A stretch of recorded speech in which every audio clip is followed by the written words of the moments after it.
Good morning, students. How are you? I hope you all are doing good and staying safe at home. I am Nisha Tap from Saraswati Group of Education. Children, today we are meeting for our second session of revision. Yes, and today we are going to revise chapter number 4, chapter number 5 and tables from 6 to 10. Because you are having tables from 6 to 10 for essay 1 exams. Okay, so children, starting with chapter number 4. Okay, before that let me give you a recap what we did in our last session.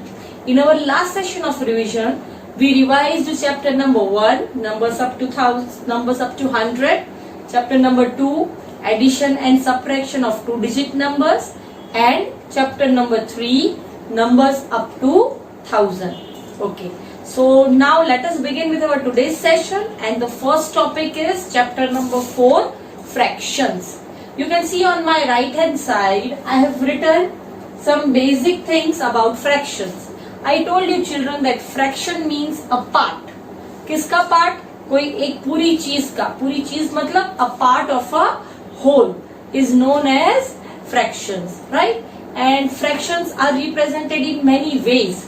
For example, 1/4. You already know ऊपर वाला जो है उसको numerator बोलते हैं, नीचे वाला जो है उसको डिनोमिनेटर बोलते हैं, और बीच में जो लाइन है उससे हम फ्रैक्शन को रिप्रेजेंट करते हैं, right?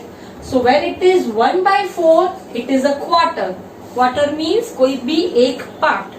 Then when it is 1/2, it says half.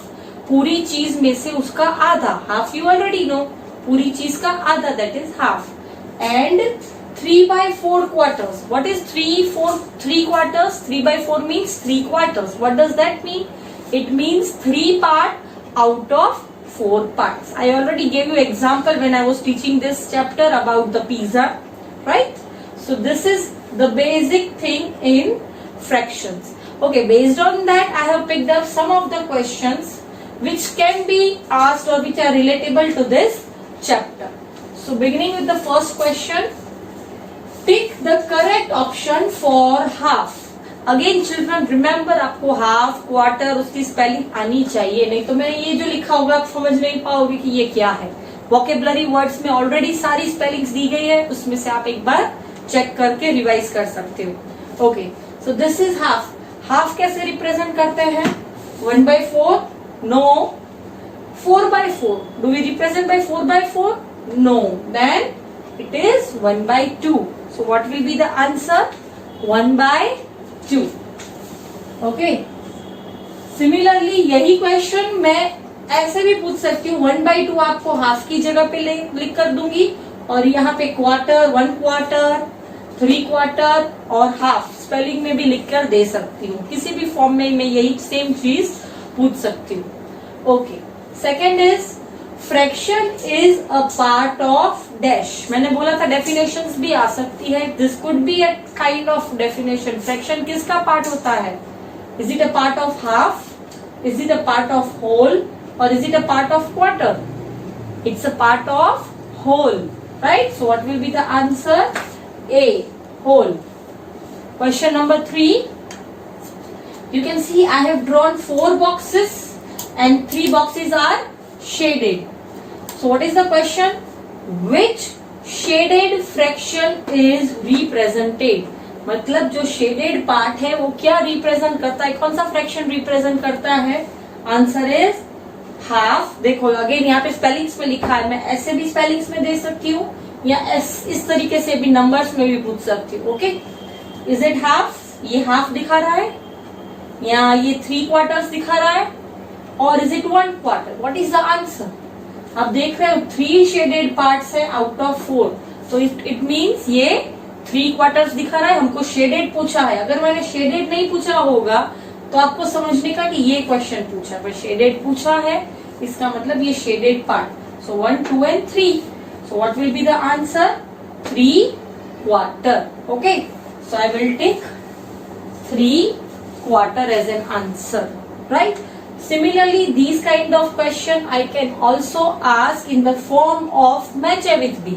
मैं एक साइड क्वार्टर्स अलग अलग लिख सकती हूँ, एक साइड उसके डिनोमिनेटर और न्यूमरेटर दोनों लिख सकती हूँ, ताकि आपको पता चले कि कौन सा क्वार्टर किस नंबर के साथ मैच हो सकता है।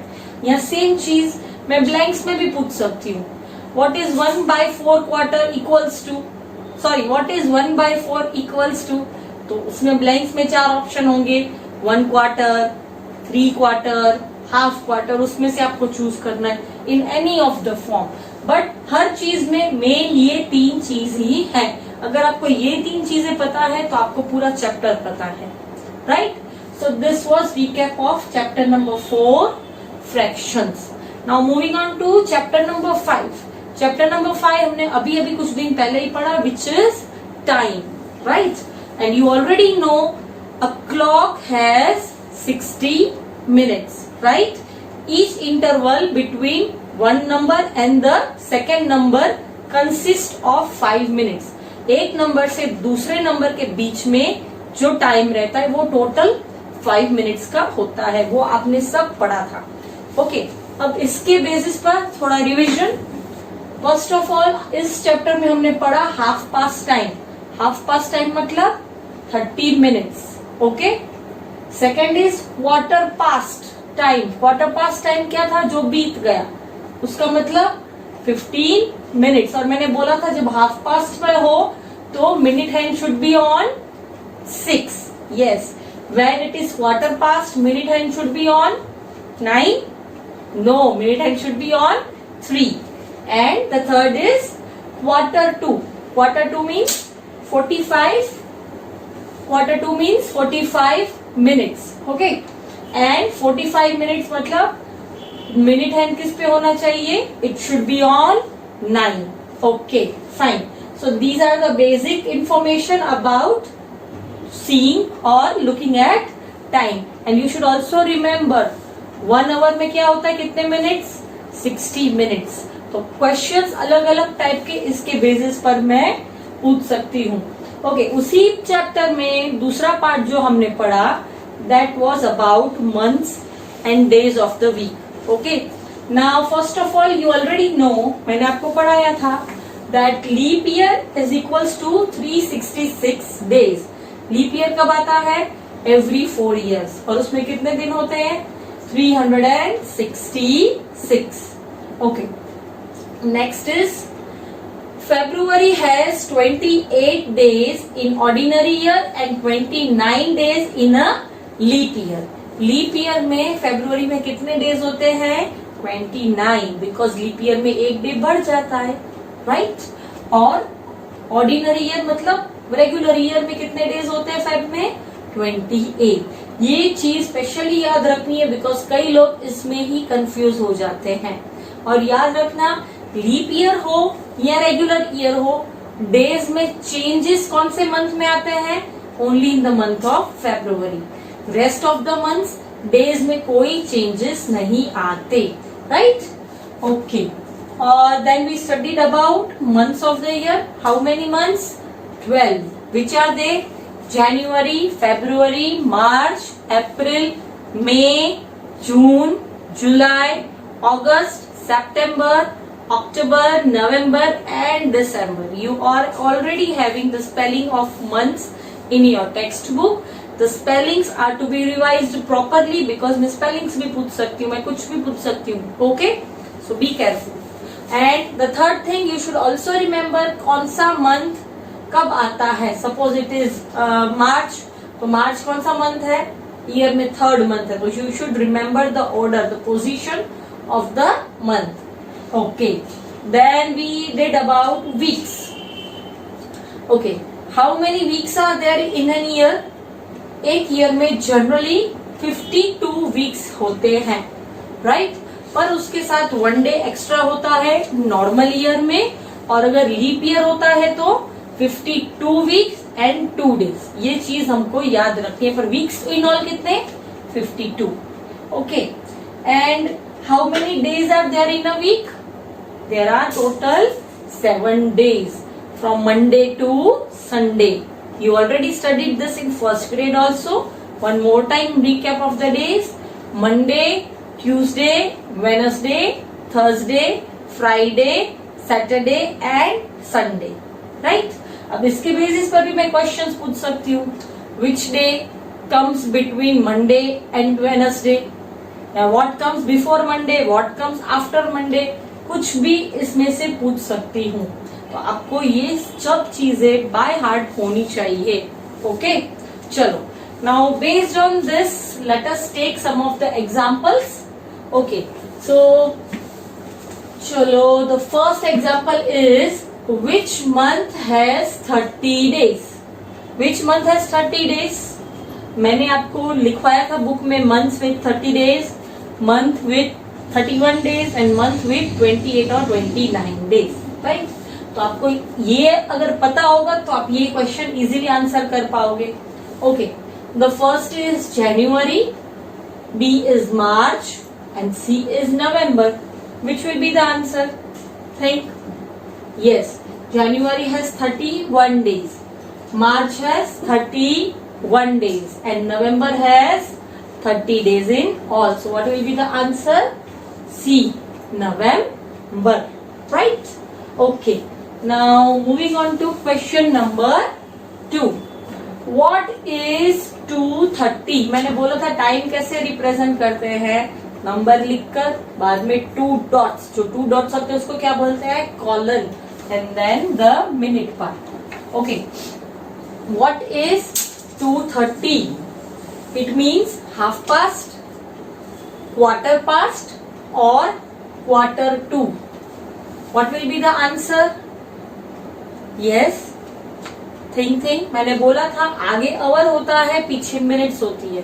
तो पीछे कितने मिनट्स है? 30. तो 30 मिनट्स मतलब I have already written 30 minutes means half past. So what does it say? It says half past.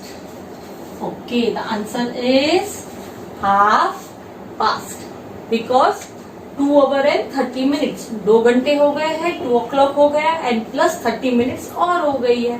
So it is 2:30. Okay, next is third question is how is quarter to 7 represented in numbers? How is quarter to 7 represented in numbers? Numbers में आप quarter to 7 कैसे represent करोगे? Think.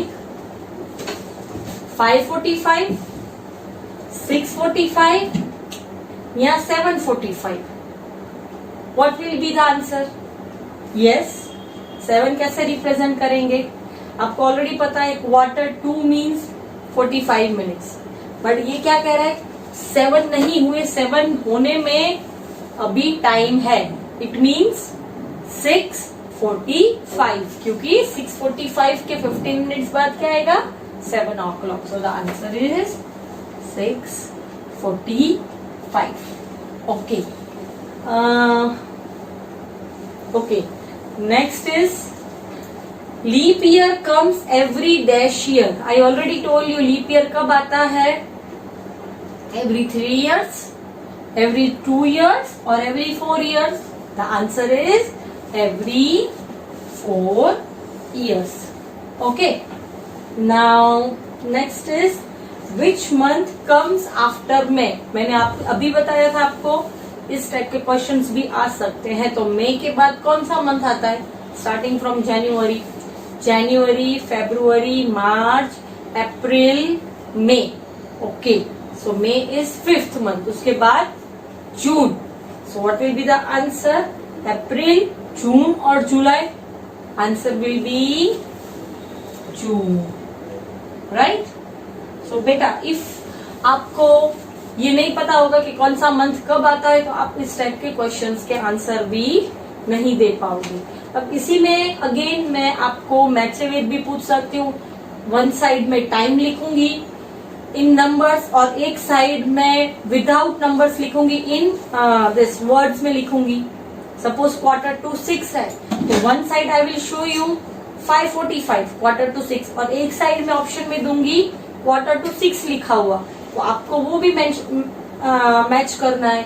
या मैं fill in the blanks में 4 boxes आपको दे सकती हूँ, हेल्प बॉक्स, उसमें से टाइम के रिलेटेड कुछ भी पूछ सकती हूँ. Okay, one more thing, time में एक और चीज हमने पढ़ी थी that I have not written, how and when. Remember, when and how long, उसके ऊपर भी मैं कुछ पूछ सकती हूँ। व्हेन मतलब द स्टार्टिंग पॉइंट, कुछ भी काम स्टार्ट करते हैं उसका वो स्टार्टिंग पॉइंट जो डिफाइन करता है उसको व्हेन बोलते हैं। When are you coming at my place, तो क्या हुआ, कब आ रहे हो। एंड हाउ लॉन्ग का मीनिंग क्या होता है कि जो आपने कुछ भी स्टार्ट किया है उसका ड्यूरेशन कितना है, कितना लंबा चलने वाला है आपका प्रोग्राम, आपका कुछ भी जो भी इवेंट हो। So when means when it is going to start, the starting point, and how long means the duration, कितना लंबा चलने वाला है। तो मैं ऐसे भी पूछ सकती हूँ जैसे हमने बुक में क्वेश्चंस किए थे, that Sara is going to school in 15 minutes. इसका मतलब ये अगर क्वेश्चन फॉर्म में पूछेंगे तो व्हेन के साथ जाएगा कि हाउ लॉन्ग के साथ। I can give you both options, A when, B how long. और मैं ऐसे भी पूछ सकती हूँ when is Sara going to school, is this statement true या फॉल्स, ये ट्रू हुआ कि फॉल्स हुआ। सो आंसर क्या आएगा, ट्रू। व्हाई, बिकॉज इस क्वेश्चन के साथ व्हेन जाता है तो when is right. Okay, so this kind of questions can also be asked in exams. Okay, so this was revision about chapter number 5, time. Now lastly we are going to revise tables. आपको पता है table 6 से लेकर 10 तक आपके S7 exams में आने वाले हैं। ओके, टेबल्स मैं किसी भी फॉर्म में पूछ सकती हूँ। I can ask in jumble forms, I can ask in match A with B, in one word sentence, MCQ और blanks, any form, because tables कुछ किसी भी तरीके से मैं पूछ सकती हूँ। ओके, सो यहाँ पे फर्स्ट मैंने टेबल्स के लिए मैच ए विथ बी लिया है। ओके, मैंने लिखा है 4 8 10 3 एंड 9 7। ना यू विल टेल दीदी कि 4 का तो टेबल है नहीं, आपने 6 से बोला है, बट मैंने आपको बोला था कि 4 8 हो या 8 4 हो, दोनों सेम ही होता है, राइट। सो अगर ऐसा आपको आए एग्जाम में, सो डोंट गेट कंफ्यूज कि दीदी ये टेबल तो हुआ नहीं है, बिकॉज आपने 4 का किया है तो उसमें 8 आता है, और 8 का किया है तो 4 आता है, तो दोनों का आंसर तो सेम हुआ, right. Okay, so first of all what is 4 8 it is 32। तो 4 इसके साथ किया जाएगा C option, right. Then 10 3 it is A 30 and 9 7 it is B 63। Now how you will do, मैंने यहाँ पे ये 1 2 3 नंबर्स है वो यहाँ पे अरेंज करके रखे हैं, ABC में 1 2 3 नंबर्स, और हर एक में ये आंसर्स लिखे हैं। अब आपको फाइंड करना है कौन सा आंसर सही है। तो A के साथ C गया 32, तो फर्स्ट किस में 32 आ रहा है, ये वाला। फिर B के साथ B के साथ A गया 30, तो इधर 2 में 30 आया, और 3 किसके साथ गया, B के साथ, तो ये 3 में B आया, राइट। सो कौन सा आंसर राइट है, B। What you will take, B। Be careful बेटा, इसमें आपसे मिस्टेक्स होने के चांसेस बहुत ज्यादा बढ़ सकते हैं। सो थोड़ा देखकर, केयरफुल होकर फिर ही टिक करना कि जो राइट आंसर है। और प्लीज एक रफ बुक साथ में रखना, so that you can calculate and write the answers accurately. Okay, this was about match ability. Now same thing I can ask in the form of blanks. For example, 3 help boxes are given. First question is 6 multiplied by 8. What we get when we multiply 6 by 8? It is 48. So what is the answer? C. Okay, C हो गया। तो आप क्या टिक करोगे, A B C D। 4, अगर मैं यहाँ पे 4 ऑप्शंस देती हूँ, by mistake I have written D, it is only A B and C। Okay, so कौन सा आंसर आएगा, C। तो आप किसको टिक करोगे, C, राइट। अब second is 7 multiply by 3। See tables नहीं आएंगे तो ये कुछ भी नहीं आएगा। So it is very much necessary कि टेबल्स आपको याद होने चाहिए। 7 1 7, 7 2 14 and 7 3 21. So what will be the answer? B. So which I will take? B. तो अब ये भी हो गया। Now one is remaining. Let us check out where that is matching. 8 5 yes, 8 5 40. And what is the answer remaining? A. So मैं A भी हो गया, and where I will take it? I will take it here. सो इन तीनों के answer मिले, एक का सी, एक का बी, एक का A, right. So this way match A with B और फिल इन द ब्लैंक्स दोनों के फॉर्म में मैं ये चीज पूछ सकती हूँ. And the last is question number 3. 6 multiplied by 4 is equals to 26. Is it right? 6 multiplied by 4 26 हुए. Think 6 1 are 6, 6 2 are 12, 6 3 are 18 and 6 4 are 24. तो ये क्या मिला? 26. Is it right? No. So what I will do? False. ऐसे भी पूछ सकती हूँ. ये भी देखा आपने, ट्रू और फॉल्स के फॉर्म में मैंने पूछा. Okay. So children, this is the way I can ask you different type of questions in different ways. So ऐसा नहीं समझना कि दीदी यही पूछेगी, ये नहीं पूछ सकती. कुछ भी बुक में से पूछ सकती हूँ. एंड हो सकता है मैं बुक में से ही क्वेश्चन पूछूं या मैं नंबर्स चेंज भी करूं. Everything is unpredictable, so you have to do it each and every portion of the book. Go through the CW part also. CW करोगे तो आपको एक क्विक रिविजन मिल जाएगा, वोकेबलरी वर्ड्स मिल जाएंगे, और अगर कोई इंपॉर्टेंट पॉइंट्स मैंने आपको दिए होंगे तो आप वो भी रिकलेक्ट कर पाओगे.